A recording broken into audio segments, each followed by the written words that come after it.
નમસ્તે વિદ્યાર્થી મિત્રો, જેમ શિક્ષણ સંકુલની યુટ્યુબ ચેનલમાં હું તમારું સ્વાગત કરું છું.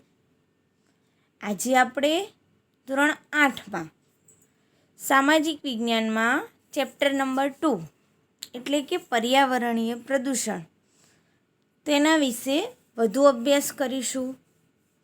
તો આ ચેપ્ટરનો આપણે આગળ એક અગાઉ વિડીયો લેક્ચર જોયો હતો, જેમાં પ્રદૂષણમાં પાણીનું પ્રદૂષણ આપણે જોયું અને બીજું હવાનું પ્રદૂષણ એટલે કે એર પોલ્યુશન વિશે પણ આપણે જોયું.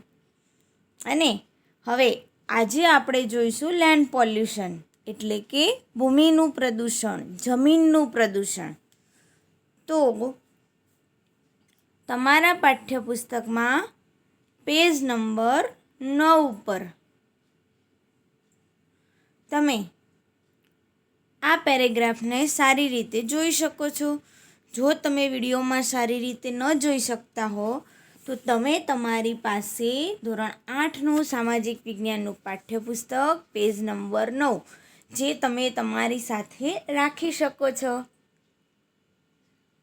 તો હવે આપણે જોઈએ ભૂમિનું પ્રદૂષણ. ભૂમિનું પ્રદૂષણ સહેલાઈથી નજરે પડે તેમ નથી, એટલે કે જમીનનું પ્રદૂષણ સરળતાથી આપણને દેખાય તેવું નથી. છતાં આજે વિકસતા વિશ્વમાં ભૂમિનું પ્રદૂષણ ખૂબ મોટા પ્રમાણમાં વધવા લાગ્યું છે. વિકસેલા ઉદ્યોગો અને ગટરના પાણી ખુલ્લી જમીન પર છોડી દેવાતા તે જમીનને બગાડે છે. એટલે કે જે મોટા મોટા ઉદ્યોગો વિકસે છે અને ગટરમાં પાણીને ખુલ્લી જમીન ઉપર છોડી દે, ગટર લાઈન બનાવીને ઉદ્યોગોમાંથી નીકળતું ગંદુ પાણી ખુલ્લી જમીનો ઉપર છોડી દે, આ જમીનને બગાડે છે બધું. ઉદ્યોગો અને કારખાનાવાળા જરૂર હોય તેના કરતાં વધુ જમીન પ્રાપ્ત કરે છે. એટલે કે જે લોકો ઉદ્યોગો કારખાનું સ્થાપવાનું હોય તેને પોતાના જરૂરિયાત કરતાં વધુ જમીનની ખરીદી કરી લે છે અને પછી તે બિનઉપયોગી ઘણીવાર વાપર્યા કરે છે પોતાના માટે, જે તેમના કહેવા પ્રમાણે ભવિષ્યના વિકાસ માટે હોય છે. હાલ તેમને જરૂર નથી, હાલ તેમને જે ઉદ્યોગ ધંધો સ્થાપે તેના માટે જોઈતી જમીન મળી પણ તેનાથી વધુ ખરીદે છે અને એવું માને છે કે ભવિષ્યમાં સારી કામ આવશે. આ રીતે ઉદ્યોગોના વિકાસ માટે સારી ખેતીલાયક જમીન એટલે કે જે જમીનમાં સારી ખેતી થઈ શકે છે એવી જમીન ઉપર પણ ઉદ્યોગો બની જાય છે, ત્યારે તે જમીનને નુકસાન થાય છે. ઉદ્યોગો પોતાનો નકામો ઘન કચરો પણ જમીનમાં જ નાખી રાખે છે. એટલે કે ઉદ્યોગોમાંથી નીકળતો નકામો કચરો એ પણ જમીનમાં જ ફેંકી દે છે. આજે પોલિથિલિન એટલે કે પ્લાસ્ટિકનો ઉપયોગ ખૂબ મોટા પ્રમાણમાં થવા લાગ્યો છે. આપણે જોઈએ છીએ કે પ્લાસ્ટિકના ઉપયોગને રોકવા માટે સરકાર હમણાં જ થોડાક સમય પહેલાં ઘણી બધી દુકાને બોર્ડ માર્યા હતા કે પ્લાસ્ટિક પર પ્રતિબંધ, ઘરેથી થેલી લઈને આવવાની. છતાં આજે માર્કેટમાં દરેક જગ્યાએ એટલું જ પ્લાસ્ટિક આપણને ફરીથી જોવા મળે છે, કેમ કે તેનો અમલ કોઈ સારી રીતે કરતું જ નથી. આમ અને આ પ્લાસ્ટિકનો ઉપયોગ બંધ કરવા પાછળનું કારણ શું કે પ્લાસ્ટિક એક એવી વસ્તુ છે કે જે જમીનમાં ભળતું નથી. તમે બીજો કોઈ નકામો કચરો નાખો, પાંદડા નાખો, લાકડું નાખો, બીજું કોઈ નાખો તો જે અમુક ચોક્કસ સમય સુધી જમીનમાં પડ્યું રહે તો તે છેવટે ઓગળી જાય, કોહવાઈ જાય અને જમીનના તત્વો સાથે ભળી જાય. પરંતુ પ્લાસ્ટિક એક એવી ખતરનાક વસ્તુ છે જે વર્ષો સુધી જમીનમાં દાટવામાં આવે છતાં પણ એવું ને એવું જ રહે છે, જે જમીન સાથે કદી પણ ભળતું નથી. તેથી તે જમીનને નુકસાન કરે છે. શહેરી કચરો જેમાં મોટા મોટા ખોખા હોય, પ્લાસ્ટિકના ક્રેપ હોય અને રાસાયણિક પદાર્થો હોય, જે ઊંડી સારી જમીનો છે એવી જમીનોમાં ખેતરોમાં પડે છે, ખેતરોમાં ફેંકી રાખે છે અને જમીનને આ રીતે તે દૂષિત કરે છે. ખેડૂતો દ્વારા વધુ ઉપજ માટે રાસાયણિક ખાતરોનો ખૂબ બહોળા પ્રમાણમાં ઉપયોગ થઈ રહ્યો છે. એટલે કે ખેડૂતો માટે વધુ ઉપજ મેળવે, ખેતીમાંથી વધુ પાક મેળવે ખેડૂતો, તે માટે જમીનમાં રાસાયણિક ખાતરો વાપરે છે અને ખૂબ મોટા પ્રમાણમાં વધુ પડતું રાસાયણિક ખાતર નાખ કરે, જેથી છોડ સારો થાય, વિકાસ સારો થાય, ફળ સારું મળે. આ બધું વિચારીને એટલે છેવટ તો જેટલું રાસાયણિક ખાતર જમીનમાં જશે એટલી જમીન બગડશે અને એટલું જ પર્યાવરણને નુકસાન થાય છે. એટલે કે આ રીતે પર્યાવરણને નુકસાન કરવામાં પણ મોટો ભાગ ભજવે છે. અહીંયા આપણે જોઈએ જમીનનું પ્રદૂષણ દર્શાવતા 3 ચિત્રો. તો જંગલોમાં અને ઉદ્યોગ ધંધાની આજુબાજુમાં આવી ખુલ્લી જગ્યાઓમાં કચરો જમીન ઉપર ઠાલવવામાં આવતો હોય છે તે જોઈ શકીએ છીએ. જ્યારે હોસ્પિટલ વેસ્ટ, જેમાં ઇન્જેક્શન જેવી વસ્તુઓ પણ અહીં ગમે તે રીતે કચરાની જેમ ઢગલા કરીને ફેંકી દેવામાં આવે છે. તેમજ ખેડૂતો કે જે બાજુના ચિત્રમાં દોર્યું છે કે રાસાયણિક ખાતરની થેલી, જે કુદરતી ખાતરો નથી છતાં પણ આવા રાસાયણિક ખાતરોનો ઉપયોગ ખેતીમાં સારો પાક મળે, સારો વિકાસ થાય તે વિચારીને ખેતીમાં નાખે છે. એટલે કે જમીનની ફળદ્રુપતા તેનાથી ઘટે છે. તે ચોક્કસ સમય માટે પાક તો સારો આપે છે આપણને બનાવીને, પરંતુ જે મેઇન જમીન છે તે જમીનની ફળદ્રુપતા સારી એવી જળવાતી નથી. વગર ખાતરે તમે બીજો પાક લેવા જશો તો તમને સારી રીતે ઉપજ મળશે નહીં. આમ આજે ઉદ્યોગોના અને ગટરના પાણીનો ઉપયોગ ઉપજાઉ જમીનમાં થવાથી તેમાં પાકતા અનાજ, શાકભાજી પણ દૂષિત હોય છે. આપણે જોઈએ કે આવા ઉદ્યોગો અને ગટરના પાણી જે ખુલ્લી જમીન ઉપર આ રીતે છોડી દેવામાં આવે, એનો કચરો પણ એ બધું જે જમીનમાં જાય અને તે જમીનમાંથી આપણે અનાજ મેળવીએ છીએ, પાક મેળવીએ છીએ, શાકભાજી મેળવીએ છીએ, તો એ જે શાકભાજી કેવી બનશે? ગંદા પાણીવાળી, ગંદી. એટલે કે એ દૂષિત પાણીવાળી શાકભાજી પણ દૂષિત જ થશે અને આવી શાકભાજી, આવા અનાજના કારણે આપણને ક્ષય અને હાડકાના રોગો થાય છે. ઉપજાઉ જમીન ઓછી થતાં અનાજની તંગી સર્જાવાની શક્યતા ઊભી છે. ખેડૂત ખેતી કરી શકે તેવી જમીનો વધુ હવે જોવા નહીં મળતી. કેમ કે ઉદ્યોગો ધંધાને લીધે મોટા મોટા પ્લોટ ખરીદી લે, આખા ખેતરો ખરીદી લે ને એમાં ચારે બાજુ બાંધકામ કરીને પોતાનું કાર્ય શરૂ કરી દે ઉદ્યોગ ધંધાના માલિકો. એટલે કે જે જમીનમાંથી ઉપજાઉ જમીન છે, જેમાંથી ખેતી કરીને પાક મેળવવામાં આવે છે, એ જમીન હવે ખેતી લાયક રહેતી નથી. તેથી ધીરે ધીરે પૃથ્વી પર, ભારતમાં કે દરેક રાજ્યની અંદર પોતાની ઉપજાઉ જમીનમાંથી જે અનાજ મેળવવામાં આવે છે, અનાજ પાકવા માટેની જમીન ઓછી થશે. તેથી અનાજની તંગી પણ રહેશે ભવિષ્યમાં. જમીનમાં તે ઉતરતા પ્લાસ્ટિક અને કારખાનાઓના પાણી સૂક્ષ્મ જીવાણુઓનો નાશ કરે છે. એટલે કે જે દૂષિત અને ગટરના એવા ગંદા પાણી જમીનમાં ફેંકવામાં આવતા હોય, છોડી દેવામાં આવતા હોય કચરો ને બધું, તો આ જમીનની અંદર જે પ્લાસ્ટિક ઉમેરાય છે, કારખાનાઓનું ગંદુ પાણી ઉમેરાય, જે જમીનના ચોક્કસ દૂષિત સૂક્ષ્મ જીવાણુઓ હોય છે જમીનમાં રહેલા, એનો નાશ કરે છે કેમિકલવાળા પાણી અને કચરાને કારણે. ઉદ્યોગોનો ઘન કચરો પણ સૂક્ષ્મ જીવાણુ માટે ઘાતક છે. એટલે કે ઉદ્યોગોમાંથી નીકળતો ઘન નકામો કચરો જે જમીનમાં રહેલા સૂક્ષ્મ જીવાણુઓને તે પણ નાશ કરે છે. આ જીવાણુઓ જમીનને ઉપજાઉ બનાવે છે. આ જે સૂક્ષ્મ જીવાણુ હોય છે તેના કારણે જ જમીનમાં ખેતી ખૂબ જ સારા પ્રમાણમાં ને સારી એવી થાય છે. જ્યારે તે જીવાણુઓનો જ નાશ થાય તો તે જમીન કેવી બની જાય? બિન ઉપજાઉ. એટલે કે તેના નાશથી જમીનમાં હવે સારી રીતે પાક અને અનાજ, કઠોળ મેળવી શકાતા નથી.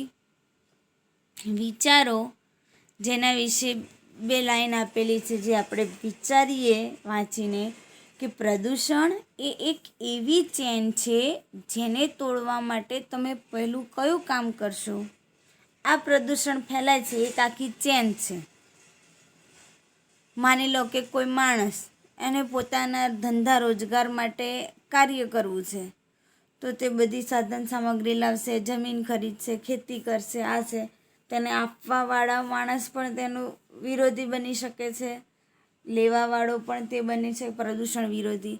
તો કે આ રીતે એક આખી ચેન છે જેમાં ઘણા બધા લોકો એકસાથે જોડાયેલા છે. તો તમે પહેલું કામ ક્યાંથી કરશો? પ્લાસ્ટિકના કપમાં ચા પીવી નહીં, દાખલા તરીકે એવું કામ કરી શકાય. પાતળા પ્લાસ્ટિકની થેલીઓમાં ખાવાની વસ્તુઓ ના લેવી, એવું કરી શકાય. તો કે આ બધી વિચારવાની બાબતો છે. તમે કેટલાક લોકોને પ્લાસ્ટિક વીણતા પણ જોયા હશે કે જે સ્પેશિયલી પ્લાસ્ટિક જ જમીનમાં અને આમથી આમ આડાઅવળી રસ્તા પર પડેલા પ્લાસ્ટિકને વીણીને ભરી લઈ જતો છે. તો આ કામ તમને કેવું લાગે છે? તે શું કરતા હશે? શેના માટે આ કરતા હશે? વિચારો તેના વિશે. તો હવે આ બાબત વિશે તમારે વિચારવાનું. આપણે આગળ થોડોક જોઈ લઈએ ટૉપિક કે આપણે આ રીતે ભૂમિ પ્રદૂષણ એટલે કે જમીન પ્રદૂષણ જે થાય છે તેને અટકાવી શકીએ છીએ. કેવી રીતે?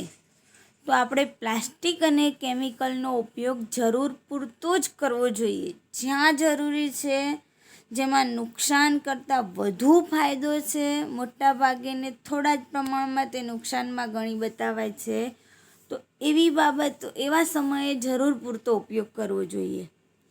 ઉપજાઉ જમીનમાં ઉદ્યોગો સ્થાપવા ન જોઈએ. એટલે કે જે જમીન ઉપજાઉ છે કે જેમાંથી આપણે ખેતી સારી રીતે કરી શકીએ છીએ તેવી જમીનમાં ઉદ્યોગો ન બનાવવા જોઈએ. પર્યાવરણનું જતન કરવું જોઈએ. રાસાયણિક ખાતરનો ઉપયોગ જે ખેડૂત ખેતરમાં કરે છે તેને બદલે જૈવિક ખાતરો, દેશી ખાતરો વાપરવા જોઈએ. જંતુનાશક દવાઓ જે જમીનમાં ખેતીના પાક સારો થાય તેના માટે વાપરે છે, તો એ જંતુનાશક દવાઓનો પણ ઓછા પ્રમાણમાં ઉપયોગ થવો જોઈએ. નકામા પ્લાસ્ટિક અને ઘન કચરાને તો બાળીને કે રિસાયકલ કરીને તેનો નાશ કે ફરીવાર ઉપયોગ કરવો જોઈએ. જે નકામું પ્લાસ્ટિક છે કે ઘન કચરો છે તેને ડાયરેક્ટ જમીન ઉપર પ્રદૂષિત કરવું જોઈએ નહીં. તેને કાં તો બાળી દેવો જોઈએ, કાં તો રિસાયકલ દ્વારા નવું તેનામાંથી કંઈ થઈ શકતું હોય તો તે કરવું જોઈએ. પરંપરાગત સ્ત્રોતોનો ઉપયોગ કરવો જોઈએ જે ફરીથી પ્રાપ્ત થઈ શકે છે તેવી બાબતોનો, જેમ કે લીલો પડવાશ. નવી ટેકનોલોજીનો ઉપયોગ કરવો જોઈએ લીલો પડવાશ દ્વારા, જે પાણી પણ બચાવે છે અને પ્રદૂષણ પણ રોકે છે. પછી નવી ટેકનોલોજી સરકારની બનાવેલી હોય દુનિયામાં તેનો ઉપયોગ કરવો, જેમ કે ટપક સિંચાઈ, જેનાથી પ્રદૂષણ પણ ના થાય અને પાણી પણ બચે છે, જરૂરિયાત પૂરતું જ વપરાય છે. તો આવી બધી બાબતોનો ઉપયોગ કરવો, તેમના વિશે વિચારવું, તેવા કાર્યો કરવા જેથી જમીનનું પ્રદૂષણ ઘટાડી શકાય છે. હવે આપણે આગળ જોઈશું નવો ટૉપિક. તેનું નામ છે ધ્વનિ પ્રદૂષણ એટલે કે અવાજનું પ્રદૂષણ, નોઇઝ પોલ્યુશન. બાજુમાં ચિત્ર દેખાય છે. ધ્વનિ પ્રદૂષણથી વધુ પડતા અવાજથી આપણા મગજને અને હૃદયને બંનેને નુકસાન થાય છે. તેમજ આપણા કાનને પણ નુકસાન થાય છે. વધુ પડતા અવાજથી ઉપરથી નજીકમાંથી વિમાન જાય છે તો વિમાન જતાં કે આવતા વિમાનનો અવાજ વધુ પડતો હોય તો જે અવાજ માણસને સાંભળવો પણ ઘણીવાર ગમતો નથી. ટૂંકમાં વધુ પડતો અવાજ જે બહેરાશ લાવે છે. હવે આપણે ધ્વનિ પ્રદૂષણ એટલે કે અવાજની પ્રદૂષણ વિશેની આપણે ચર્ચા કરીએ. વિદ્યાર્થી મિત્રો, તો વાયુ અને જળ પ્રદૂષણ આ બે તો આપણે જોયા. આ સિવાય ધ્વનિ પ્રદૂષણ એટલે કે ઘોંઘાટ અને અવાજનું પ્રદૂષણ પણ અત્યારે ખૂબ જ વધી ગયું છે. એમાંય વળી અમદાવાદમાં તો સૌથી વધુ. રાત્રે સૂતા હોય તોય કંઈક ને કંઈક તો અવાજ આપણને સંભળાતો જ હોય.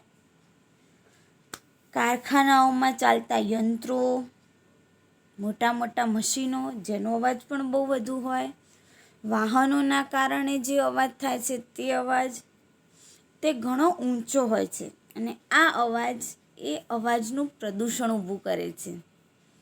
આપણી પ્રજા અને સમગ્ર વિશ્વની પ્રજા ઉત્સવ પ્રિય છે. ઉત્સવો તહેવારો ઉજવવાની મજા આવે છે બધાને. આજે સમગ્ર વિશ્વમાં કહીએ તો અનેક પ્રકારના તહેવારો ઉજવાય છે ધામધૂમથી, જેમાં મોટા મોટા સ્પીકરો લઈ ડીજે અને પછી બેન્ડ વાજા ઢોલ વગેરે વગાડવામાં આવે. ડીજે દ્વારા પણ ધ્વનિનું પ્રદૂષણ ફેલાય છે.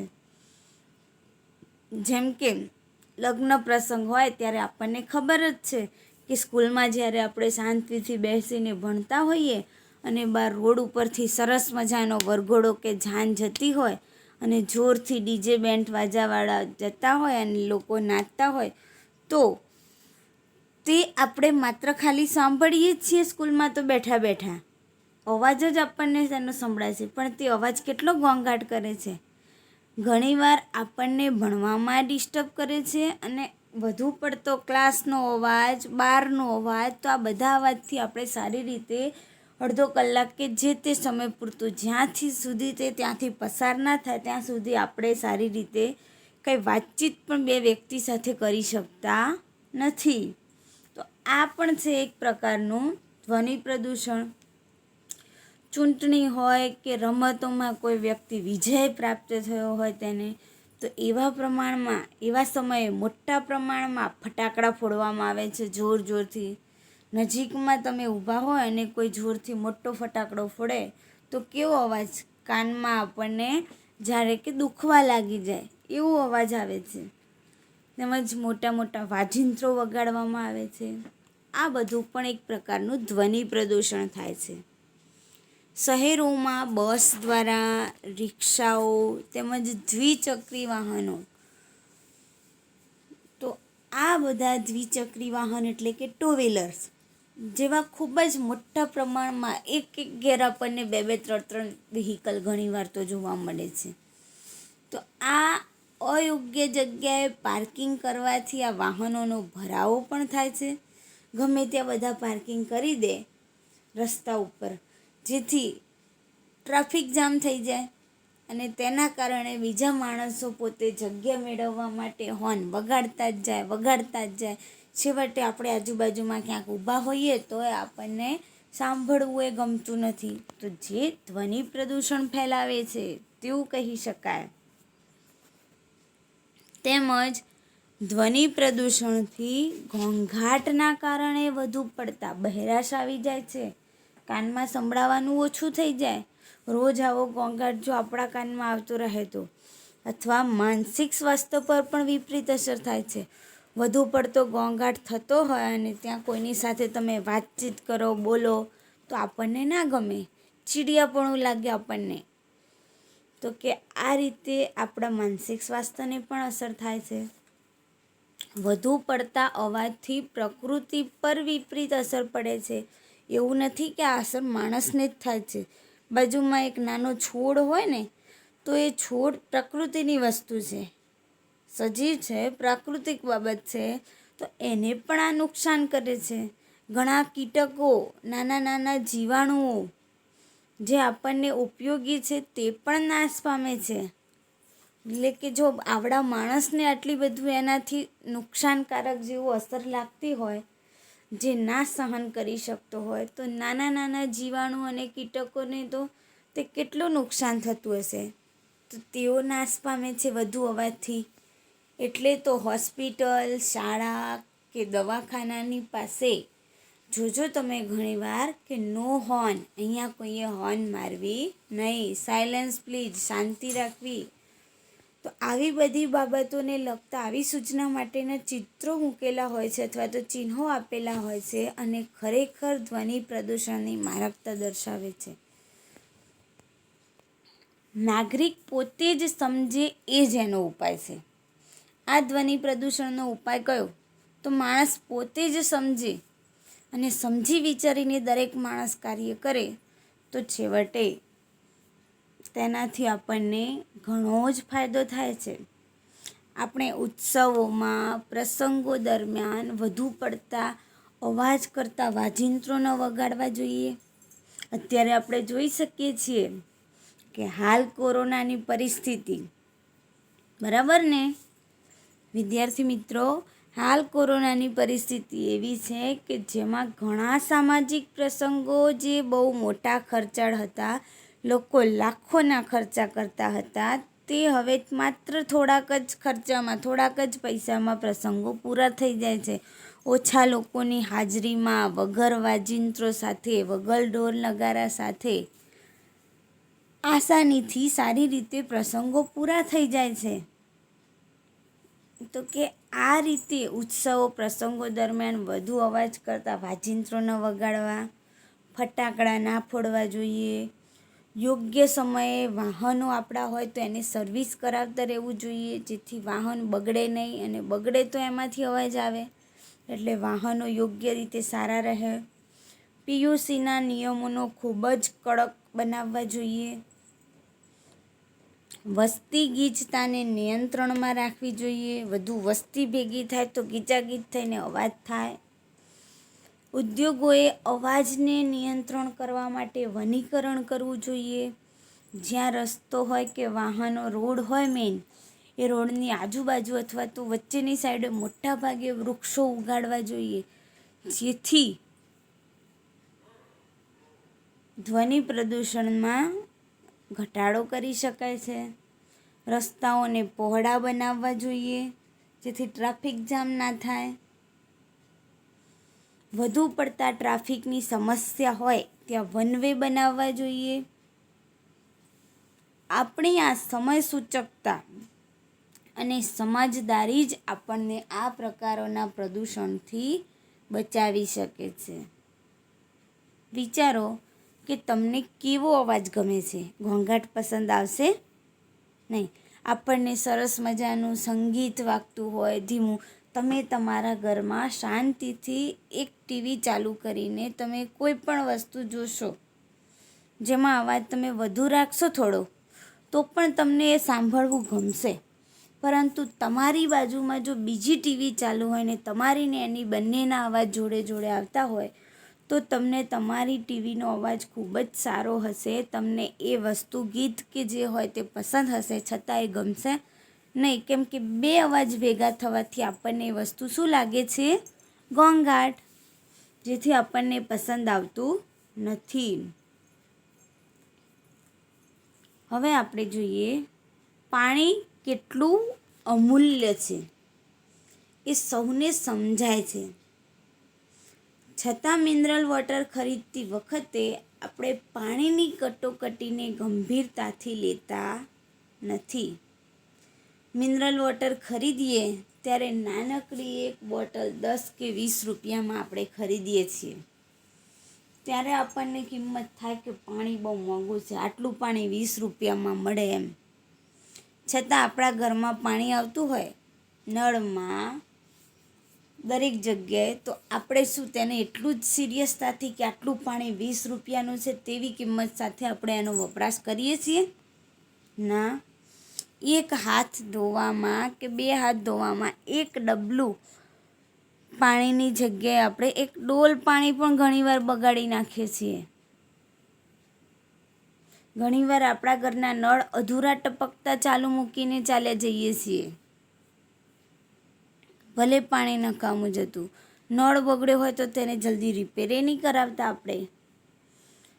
તો આ સવાલ માત્ર પાણીનો જ નહીં, પાણીની જ ગંભીરતાનો નહીં, પણ ગાંધીજીએ આપણને એવું કહેલું છે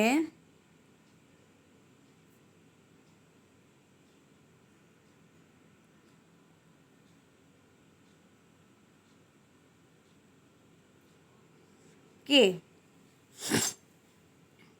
જળ, જમીન અને જંગલ એટલે કે જળ, પાણી, જમીન અને જંગલ એ સામુદાયિક સ્ત્રોતો છે, બધાના છે, સાર્વત્રિક લોકોના છે, સામુદાયિક છે. તેના ઉપર મારો કે તમારો કોઈનો હક નથી, સૌનો સમાન હક છે તેના ઉપર. અને એ વેપારની વસ્તુ પણ નથી, તેને વેપારની વસ્તુ બનાવવી, જળ, જમીન, જંગલને એ પણ એક ગુનો છે નૈતિક. એટલે કે માનવ નિર્મિત સમસ્યાઓમાં, માનવી દ્વારા પેદા થતી સમસ્યાઓમાં પાણીનું પ્રદૂષણ પણ એક અગ્રસ્થાને છે. તમારા એકલાનું પાણી નથી તે તમે એનું પ્રદૂષણ કરી શકો છો, બગાડી શકો છો. તેનો ઉત્તર શોધવો એ આપણી સહિયારી સામૂહિક જવાબદારી છે. આજે પ્રદૂષણ માટે તમામ લોકોએ પોતાની જવાબદારી સમજી અને દરેકે સ્વચ્છ અને તંદુરસ્ત યોગ્ય એવું દેશને બનાવવા, પૃથ્વીને બનાવવા માટેના બનતા તમામ ઉપાયો કરવા જોઈએ. ઘણી જગ્યાએ આપણે જુદા જુદા સૂત્રો લખેલા જોવા મળે છે લોક જાગૃતિ માટેના. અહીં પણ સરસ મજાના 3 સૂત્રો આપેલા છે જે લોક જાગૃતિ માટેના જ છે કે we are requesting you, save the environment, environment will save us. તમે પર્યાવરણને બચાવશો તો પર્યાવરણ તમને બચાવશે. If you do not want to leave then don't leave, but what about us. તો આ રીતે જુદા જુદા તમે લોકજાગૃતિ માટેના સિમ્બોલ્સ તેમજ સૂત્રો પણ ઘણીવાર જોઈ શકો છો, વાંચી શકો છો. બાબતો જેના દ્વારા આપણે આપણી જાતથી જ એક શરૂઆત કરીએ તો આ બધા પ્રદૂષણમાં ક્યાંક ને ક્યાંક તો આપણે ઘટાડો કરી શકીએ છીએ. Thank you.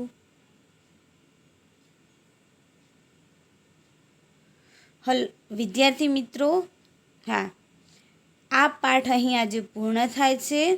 તો તેનું સ્વાધ્યાય તમારે તમારી નોટબુકમાં સુંદર અને સારા અક્ષરે લખી લાવવાનું રહેશે. અને આજે લખ્યા પછી આવનારા બીજા દિવસે, ત્રીજા દિવસથી સ્વાધ્યાયના દરેક એક પ્રશ્ન તમારે મોઢે પણ કરવાના રહેશે.